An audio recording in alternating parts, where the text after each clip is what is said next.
Kemudian rekan-rekan sekalian, kami informasikan bahwa kami saat ini sudah menetapkan terhadap salah satu tersangka dengan inisial WS, dan kami terus akan mengembangkan penegakan hukum atau pengungkapan tindak pidana ini pada jaringan baik itu penyedia kendaraan bermotornya, kemudian pengepulnya maupun eksportirnya.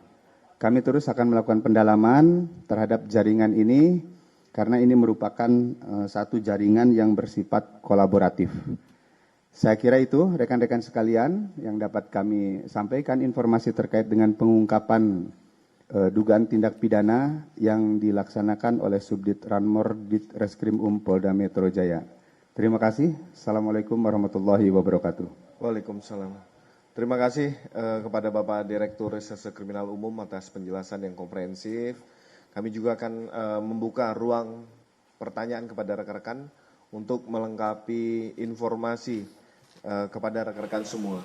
Mungkin ada yang mengajukan pertanyaan? Silakan, Mas.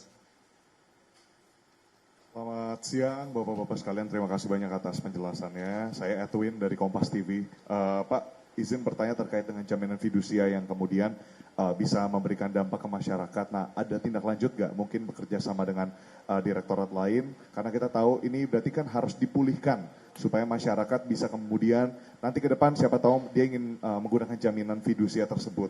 Nah, itu yang pertama. Lalu yang kedua, apakah ini untuk WS ini berarti masih satu tersangka saja atau udah ada tersangka lain, dan kira-kira kalau dilihat dari orang-orang yang mungkin bisa masuk ke dalam daftar tersangka ini ada berapa orang yang terlibat sampai sekarang? Terima kasih banyak.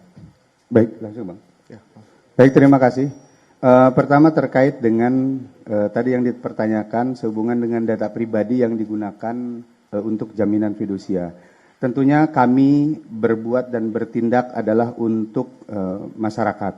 Sehingga kami akan semaksimal mungkin meluruskan dan berkolaborasi dengan instansi lain atau dengan pihak lain yang sehubungan yang terhubung dengan penggunaan data pribadi tersebut, sehingga masyarakat tidak dirugikan.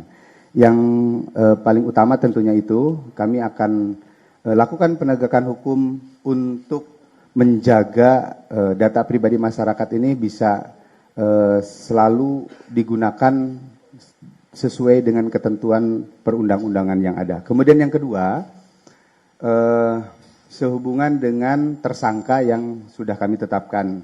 Saat ini memang kami baru menetapkan satu orang, namun tidak menutup kemungkinan terhadap jaringan yang lainnya, sebagaimana tadi sudah kami sampaikan, ini adalah bentuk jaringan, sehingga kami terus melakukan pendalaman dan ada dugaan keterlibatan tersangka yang lainnya, baik itu dari penyedia kendaraannya, kemudian pengepulnya, maupun pengekspornya yang melakukan kegiatan ekspor kendaraan tersebut ke luar negeri.